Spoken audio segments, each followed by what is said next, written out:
Alright, in this video I'm going to show you 3 different breathing techniques that all have their own benefits. Okay, so the first one is the most basic breathing, the belly breathing.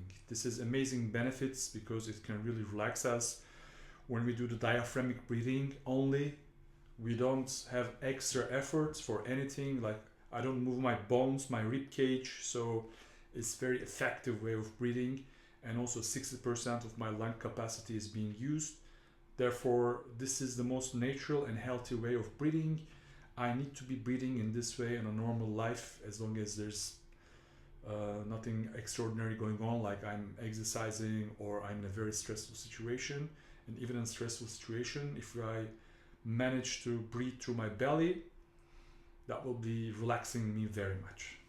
Okay, this is a trick that many performing artists do, like just before going onto the stage, on the backstage, they lean against the wall and they just do this belly breathing. And I'm going to show you now how to do it. So to make sure I'm able to breathe into my belly, I need to relax my belly, right? There shouldn't be any belt or something. So if you have any belt or any tension around your belly, try to relax it as much as you can. I'm going to show you how to do it on the yoga mat as well, or like laying on a bed or some hard surface, but also you can do it while sitting. So sit erect and put one of your hand on your belly and the other one next to your rib cage. So this is the way that you make sure you don't move your rib cage. You are not breathing into your chest. Okay, so the hands on the chest should not be moving. The hand on the belly should be moving. So it goes like this.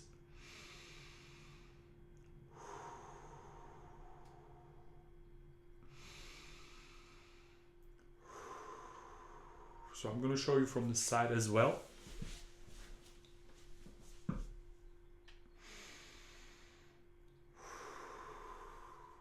Of course, always inhaling through the mouth, inhaling through the nose and exhaling through the mouth. You can exhale also from the nose, but ideally inhaling should be always through the nose. So my upper hand is not moving at all.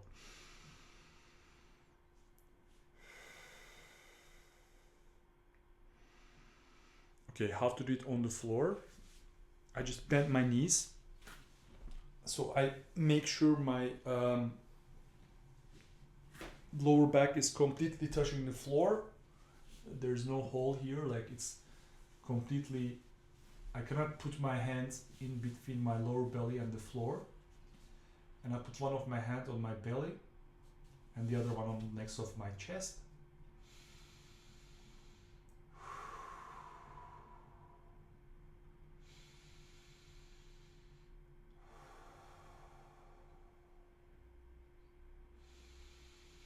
So I do it just 2 minutes just to practice, just to get a catch of it, just understand how this works. All right. So, and then the second technique is thoracic breathing. This is the opposite way of breathing. We use our rib cage. So in this way, I'm going to do the opposite one. Like my lower hand is not moving, my belly is not moving, my rib cage is opening up to the sides.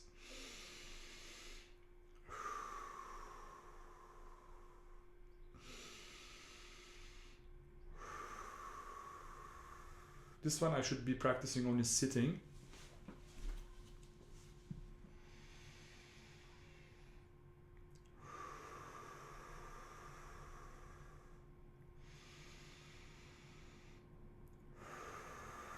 So why would I practice this breathing if it's not so effective? It's putting me under stress. For example, in Pilates, you are supposed to breathe in this way if you are practicing Pilates because you want to keep your core stable while doing the exercises. This is therefore I sometimes call it the Pilates breathing. But when we come to the third breathing, which is a full breath, in which I want to use maximum of my lung capacity, I also need to learn and understand and isolate this breathing as well. So that's why you need to practice this 1 to 2 minutes every day. All of these practices could be only 30 days every day, and then the 30 days of practice will be enough for you to understand it, okay? Because this breathing will help you also 30% of lung capacity. So 60 plus 30, I'm having 90% of my lung capacity. The last 10% comes from clavicular breathing, but it's very complicated and it's not so much of a deal. So I can just skip it just for efficiency and to the pointness of this video. So I will do 1 or 2 minutes of belly breathing, 1 or 2 minutes of thoracic breathing, and in the end I will just do 1 time of a hyperventilation. Okay, I'm just going to show you this hyperventilation, and this is a technique that I would use in cold showers or in ice baths, so to make myself a little bit more stronger inside because of the oxygen, and then the oxygen is going to the cells when I do the breath retention. So I'm just going to show it to you, and you just need to do it just once at the end of each practice. I don't want you to overdo it, okay, because you can get dizzy if your system is not so clean. You can have some troubles with this if you do it too much. And it is basically just 5 to 6 times of hyperventilation. Basically, I'm going to inhale and exhale as fast as I can with as much air as I can. Okay, it goes like this. So I'm going to use both of the breathing. The first, it goes to the belly and then to the thorax, and then I exhale through the belly and I exhale through the thorax. It's going to be super fast, one following the other. You don't have to follow it up. You don't have to get obsessed about the right way to do it. Your goal in this practice should be to inhale, as I said, maximum air in maximum speed. And then, remember, this is very important, you got to hold the last breath in and hold it for 30 seconds ideally. Because if you don't hold the breath, then this oxygen in your blood can go chaotically wherever it wants to go, and it can have some oxidative stress, it's some unexpected consequences.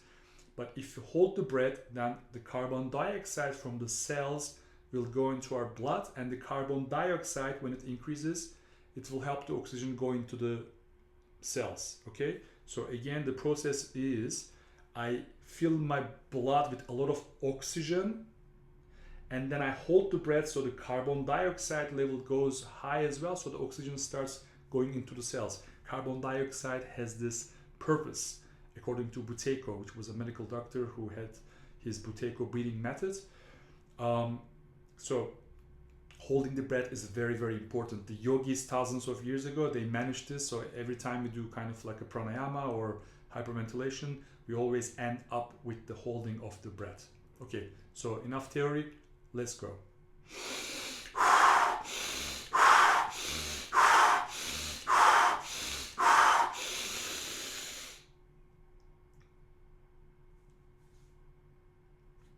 And ideally, I hold it around 30 seconds.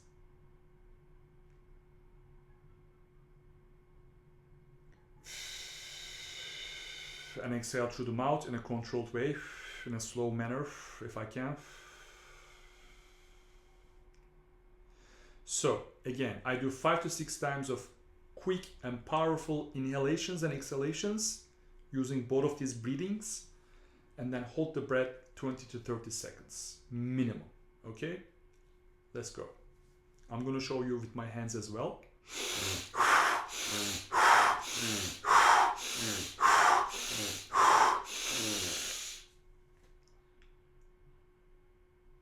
Maybe you can hear my nose is a little bit blocked.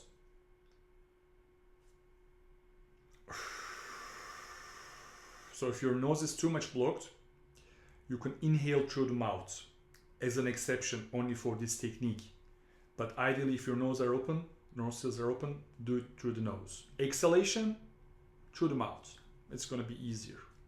Even when I do the hyperventilation, I also do exhalation always through the mouth because it's going to be fast. Through the mouth, I can release the air very quickly, and that's what I need for this technique. Okay? One last time. Normally, you are not supposed to do it 3 times like me. Just do it once. Okay?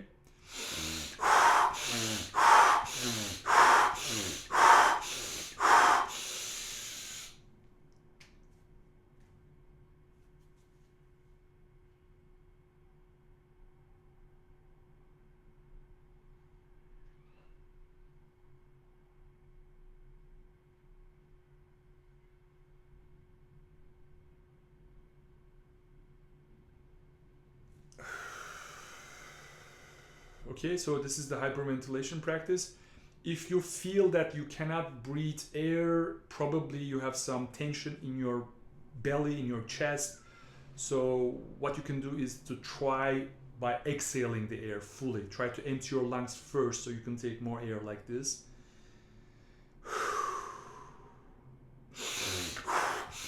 And then you go like that. Or maybe when you do the diaphragmic breathing technique in the very beginning, you need to really release your diaphragm muscle a lot. So you can just to focus on strong and fast diaphragmic breathing for a while.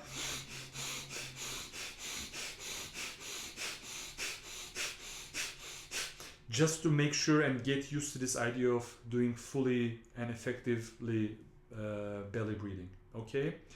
And in the very end, I would say that this belly breathing is really super useful. Integrate it into your life as much as you can.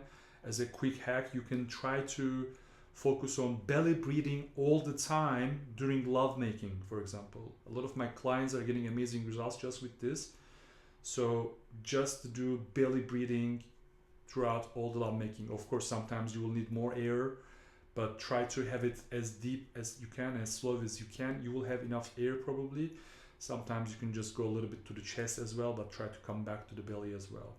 Why am I teaching this hyperventilation? As I said, you're gonna learn in the following videos the contrast shower. And when you have cold exposure, this oxygen and carbon dioxide inside your body will help you tremendously to be more powerful inside, okay? So this is it from this video, and if you have any questions, as always, go ahead and ask me.